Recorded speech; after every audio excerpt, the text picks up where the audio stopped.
So there is this TikToker who goes by the name Hub's Life, and recently a lot of his videos have been getting reposted all over X, and most people are agreeing that it's extremely disturbing. He is chronicling his life as a 9-to-5 desk job worker, and all of the routines that he goes through. Very monotonous, and he intentionally makes the videos seem as depressing as possible. At least that's the way it seems to us. So let's just react to some of his content first. Was the one that Matt Walsh reposted with the music? Yeah, go with the one that was posted by Expose Them. Because the song is actually It's very sad. Here we go, guys. let's watch this. Life as an adult after college. 28 years old with a 9-to-5.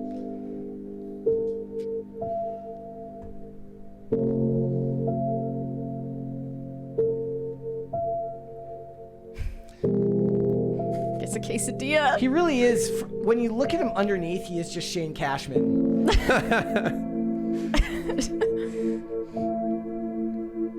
He has a Stanley Cup.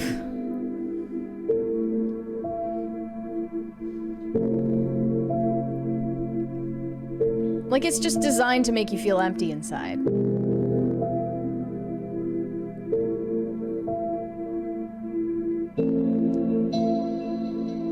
The dog was hopping. I don't know if you noticed that. He said his foot's hurt. Normalize the norm. Normalize the norm. That's his catchphrase.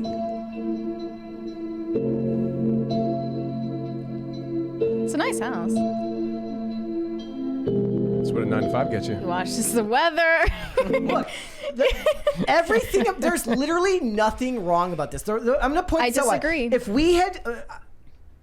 If we had talked about this earlier in the week, I don't think I have the brain power to actually talk about this one fully. Not in a way that I'm actually going to be able to get my point across. But you could make this video about even the most interesting of jobs. We have fairly interesting jobs. We don't work normal 9-to-5 jobs as people think of them. But I could make this video of me getting ready for my day and going to work. With sad piano music. Like, have you ever seen those things where they change the music in a trailer to make it scarier? Or make it, that's a lot of the work going into this. I'll point out the other side. It's the very empty table with nothing on it. It's putting a single glass or a single can on a widely empty table that makes you feel a sense of emptiness. There's nothing about this that's unnatural. His fridge is like mysteriously empty on the side. There's a lot about it that, it raises questions. This is actually a dude who's just very good at his job, which is creating content. What if that's an Airbnb that he got just to shoot this? Right. It's all a ruse. So let's see. You think that there is something wrong with this? Yeah, I do. I think that no human is designed to work in the corporate postmodern 9-to-5 lifestyle, and there's a reason why it's making people insane. Okay. It is. I do think it's driving people insane, but it's like a slow burn, and more and more people are starting to talk about it. They're calling the laptop job, where you honestly feel like you're not doing anything, and you're just kind of filling your time. Even if you're getting paid well, a lot of these people are saying they feel empty inside. And it makes sense to me because I just don't think there's anything about his lifestyle or the modern lifestyle in general that meshes with human nature. Because it was never like this for millennia for human beings. And it's very recently that life started to look like this. But post-industrial revolution, this is what the world is that we live in now for the majority of people, as we have created telecommunications and the way that business is actually done worldwide. Like, even for a job like yours, which is very, very interesting, you still have to talk to people on the phone. You still have to send emails. You still have to do all of these things that resemble a typical corporate type job. Sure. Right? But I feel like fulfillment is a big thing. I think that our parents' generation might have been different than ours. And I think that, at least for me, I find that I need fulfillment in my life. Okay. And so I need to feel like I'm actually making some kind of an impact in a positive way. And so that's why, like, when I was driving truck and stuff, I couldn't I couldn't keep doing that because I was literally staring out a window by myself all day long for 14 hours a day. There's a $20 super chat here that from Adolfo that literally says AI will do those jobs soon. Yeah, seriously, seriously. I don't know. I feel like just I see what the whole point is there, and I just I don't know. I always encourage people to try to chase life to the fullest, and I think we're, as humans, like we're just not meant to be these lab rats, and we've been trained to do this since we were children. That's what the education system is all about. I mean, it's like, here's the way you learn. It's like not all people's brains work the same way, and some of these kids, they're not stupid. It's just the way the system's set up. It's not tailored for the way their brains work. And you then just get ushered into adult life where it's like, okay, the next stage is get a 9-to-5, go to work, shut up, make money, provide for your family, and live happily. And I don't know if that's the right formula for everybody. I also think that there are a contingent of people who think that they're not creative enough to be able to do something like this because society's taught them that they can't because they're not allowed. Thank you. Hold that thought. Let's get a second crisis party, guys. Come on! I don't want to go work a laptop job. Sorry, Actually, I'm not gonna lie. A huge part of me does. I look at this and I see stability. So you were in the middle of a thought. I don't know if you still have it. No, it's good. So I just think there's a contingent of people, a large contingent of people, who think that they're not creative enough to be able to do something in a creative space because that society has taught them that these are your options. You got to go to school. You have to do this. You have to do it this way instead of exploring what they could be creative at. Because creativity is a lot of different things, because some people do have an engineer's mind. They could create in that aspect, whereas myself or Tony do it in a different way. And I do think that, I mean, honestly, me watching that, I get it. And it's entertaining for a second, but then if I watched that all the time, I'd be super depressed. Like that would depress me because I wouldn't want to live that life. And I think, you know, like Tony said, he used to truck drive. I used to sell houses. Like I understand like this monotonous structure of like constantly. The majority of that video has nothing to do with his 9-to-5 job. The reason it's boring, it's him walking alone to his car. It's him getting up. Okay, but that's the point, right? Is that so much of modern life forces you to be isolated. Even if you have children and a spouse, you're still isolated within the nuclear family, and that's never how family structures worked for centuries, millennia beforehand. And I understand what you're saying, like, well, this is the way things are now. Things are different now, and yeah, that's reality, but that doesn't mean that it's a good thing that we're not like on a march toward progress and utopia. RCW, there is a reason to feel like something is wrong with this. Yeah. RCW says he needs to get married. He is actually married. He is has married and expecting a child. So again, yes. You're not seeing the time he's spending with his wife. You're not seeing them putting up the crib and building out the baby's room that he likely has, given the fact that he has a really nice walk-in shower, right? Like he's designed this, and this is what content creation, right? He has found a vibe. He has found a tone, something he's trying to display to you to hit a certain part of your emotion. I think he does that perfectly. I actually see this is creativity. This is his creative outlet. He is actually using an extremely creative outlet to display something that Office Space tried to show you in the movies 20 years ago. We got a $20 from Top Lobster. He said, I had a very interesting back and forth with Matt.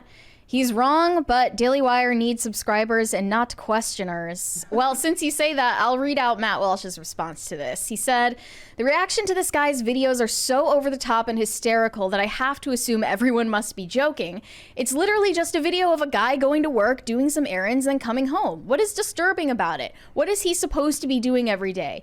This is day-to-day life for almost everyone on the planet. If you profess to be disturbed by this, what does your daily routine look like? Is it really that much more exciting than this? Or do you find human existence itself to be miserable by its very nature? I think we just stumbled upon the problem here. But to me, I just think it feels like gaslighting. Like, you should be okay with this. You should be happy and fulfilled by this. When in reality, we live in the most unique time in human history. And there's a reason that people would be appearing to be overreacting to it, because this is obviously not what human brains are designed to do. For generations, you literally just had to try to survive. So now almost all that work is done for you societally, right? You go to work, you come home. There's a lot of other hours in the day for you to pursue the things that actually make you happy, right? Like the whole time that I was skating, when I skated for companies, when I was sponsored, when I traveled, I had a job, and I would work when I wasn't out of town. But then when I was off work, the first thing I would do, go skate, go do things with my friends, go things that I was passionate about. But I had that job because there was stability there. So maybe my brain is just programmed differently to look at this as a means to pursue the other things in your life that you enjoy. But that he's not showing you that. If you wanted to make the interesting video, it would be him setting up the tripod. I'm walking back to the bottom of the stairs. Have you ever seen those videos where it's like the guy who makes the inspirational gym videos where he sets up the tripod and then he walks back down the stairs and he walks back up the stairs and the music cuts in with the guy giving the inspirational quote and the color grading changes? That's what it would be. Because that's what it would be, him going home and uploading this footage into Adobe Premiere and being like, I'm going to make my video now. That's the inspiring part of this dude's life. It's just that the thing he wants to inspire you with is boredom.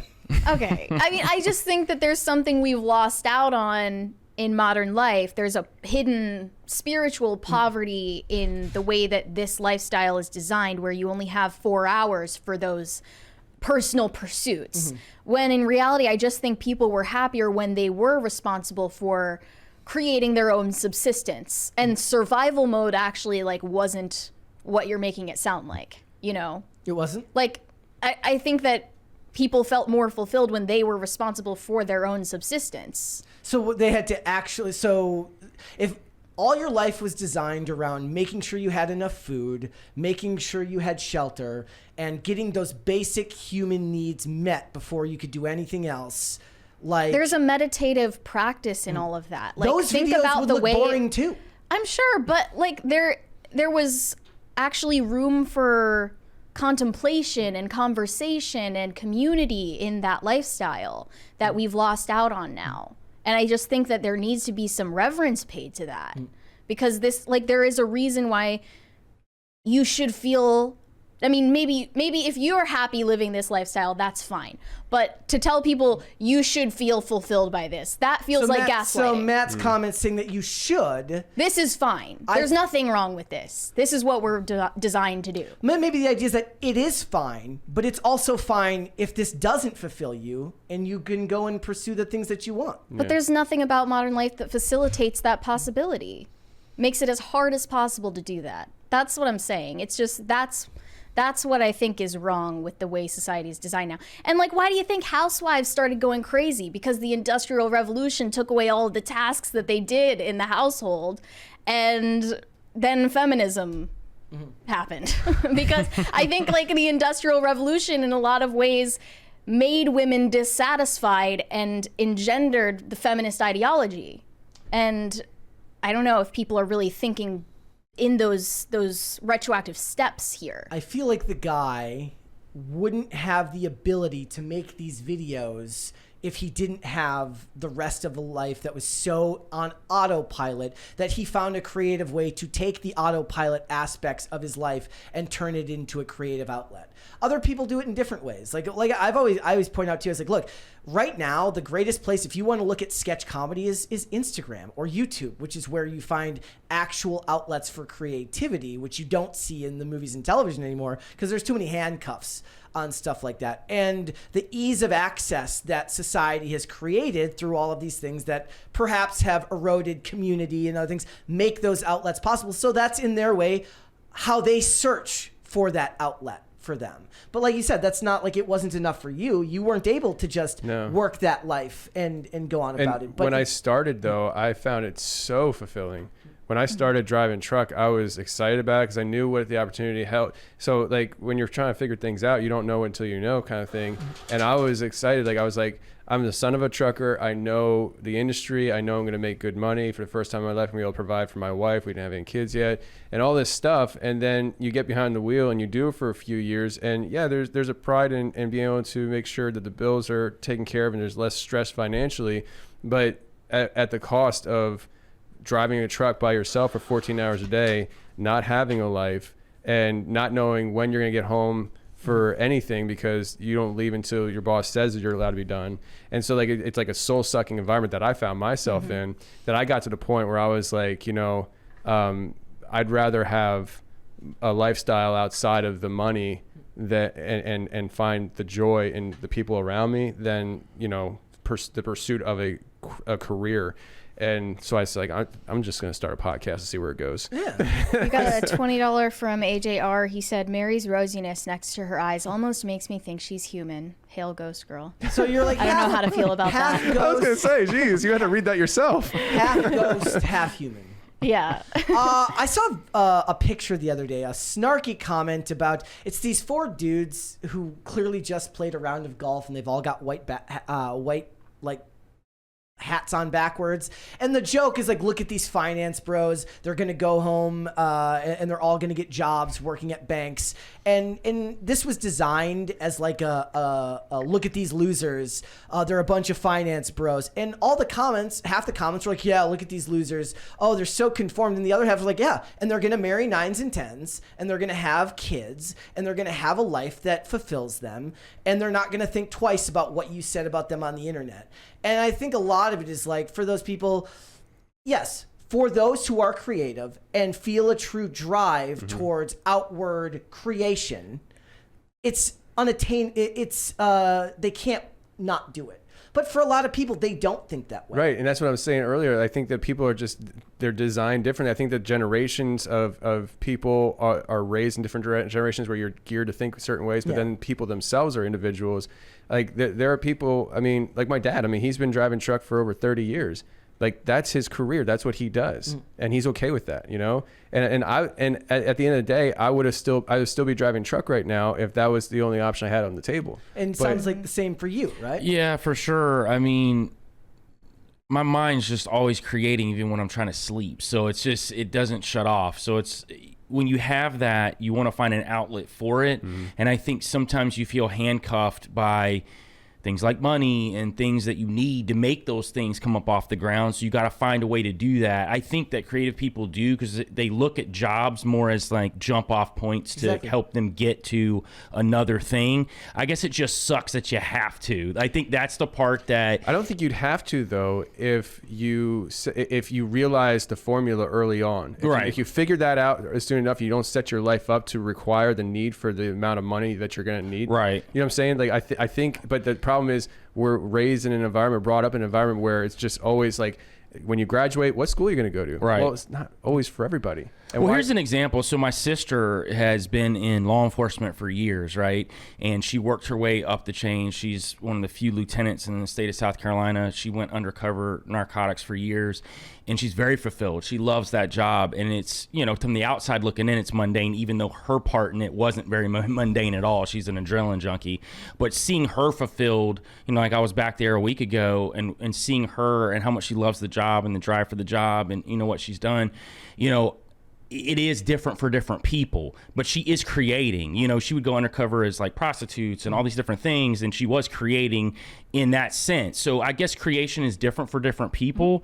I guess I just haven't met too many people, right? If you get to them at the core level, are they really happy with that mundane job, unless they've worked that mundane job to get to a certain level of accolades or whatever else. It's tough for me to find that, because I'll talk to people and initially it'll seem like they are, but then it doesn't. The deeper you get in the conversation with them, they're unhappy. And so maybe to your point, maybe that's kind of what society's done. It's destroyed us early on to force us to think that this is the only way.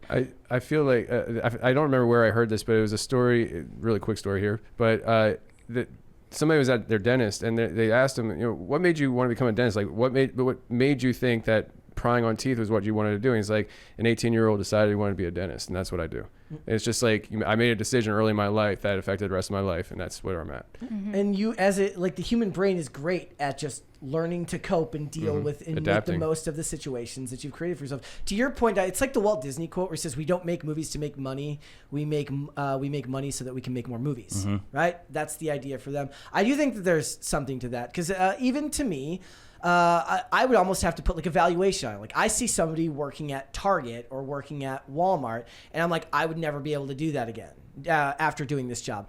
But if someone was to say, you're going to work that mundane job, but you're going to be able to afford a comfortable lifestyle, and then you put a number on it. And back to what you were saying about, I think it's about risk. Like a lot of people, you can still do all those things. It just carries an inherently large amount of risk to take those chances and bet on yourself and hope that you can make something out of that. And that speaks more to a society's focus on safety rather than growth and discovery. Yeah, it's a question that I always just kind of ask myself, especially early on, which was like, am I okay with this the rest of my life? The idea of risk.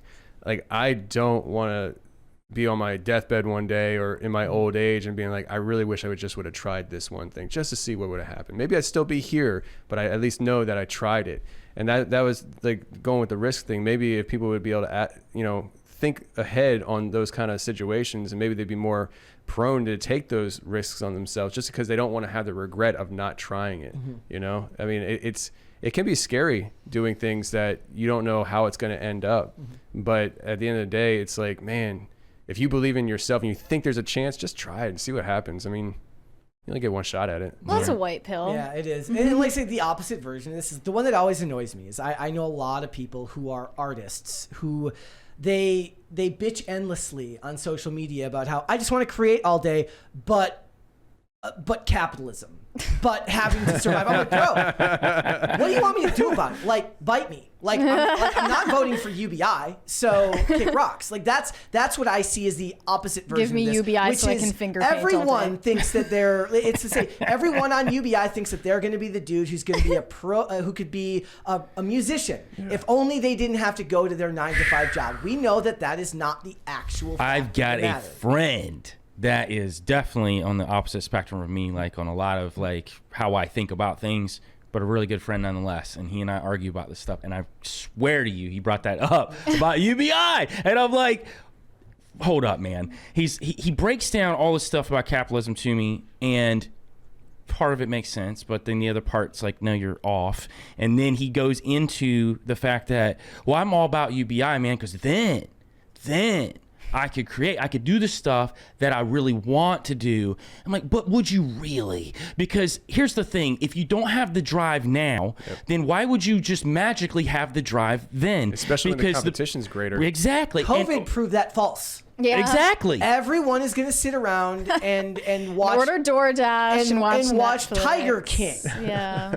Like Tiger King. Most people aren't exceptional, and that's just fine. And exceptional is looking at those obstacles and finding a way to circumvent them. That is what also drive gives you, is the ability to create around those obstacles. The best will find a way through the obstacles. And that's the whole point. It's actually, if anything, you could look at your 9-to-5 corporate job as the litmus test as to whether you deserve to produce in this career anyways. The best YouTubers eventually take the risk and go full time, right? Like $20, I don't even know. Sorry, from AJR.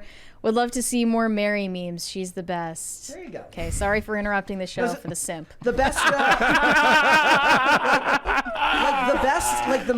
the most talented YouTubers end up having to take that bet on themselves and say, look, I'm working part-time. Like, we're very lucky. We do this for a company. So we have never had to take that risk. But a lot of them, they get to a certain point, they're like, look, I'm almost there. Like, if I was just able to put a little bit more time into this, I feel like I could actually make this my job. Yeah. And I have the utmost respect for the ones who take that risk and that challenge, but you have to have something in your way that makes it a problem. Like, there's something that has to be at risk to make it actually something to be great. Yeah, you need adversity in life. Thanks for watching. Listen to full episodes of Pop Culture Crisis on Spotify. Keep up with us on social media and make sure you subscribe and ring that bell so you never miss the show. Bye, guys.